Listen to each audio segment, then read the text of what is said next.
Last time, we finally taught our conveyor how to notice something. The box reached sensor A, and the sensor A reacted.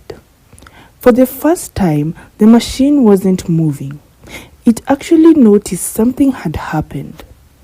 I thought the problem was solved. It wasn't. This project has been interesting because every milestone solves one problem and accidentally creates another. At first, the machine couldn't move.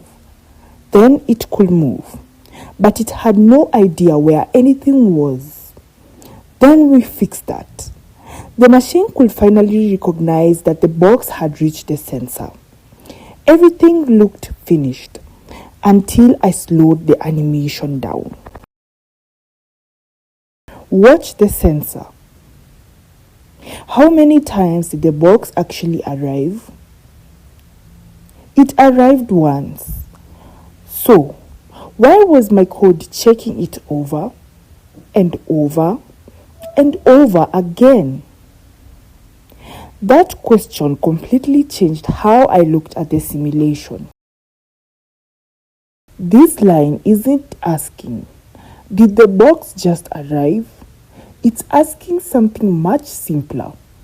Is the box on the sensor right now? The answer never changes. As long as the box stays there, the condition stays true.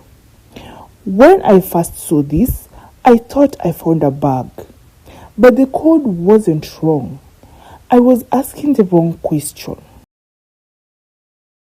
Imagine I ask the machine one question. Now, think about the machine for a second. How could it possibly know that nothing changed? It can't. I only know this frame. The machine has no memory. Every frame is like waking up for the first time. It doesn't remember where the box was one frame ago. It only knows where the box is now. And that's why it can't tell the difference between. So, what does the machine actually need? Not a database, not artificial intelligence, and definitely not a complicated algorithm. It only needs to remember one thing. That's it. This isn't remembering the whole simulation. It's remembering one tiny fact. Was the box already on the sensor? Now, for the first time, the machine can compare not just what's true now, but what changed.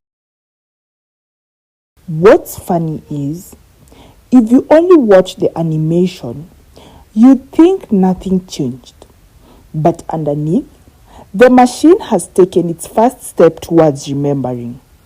If one sensor needs memory, what happens when the machine has 10 sensors?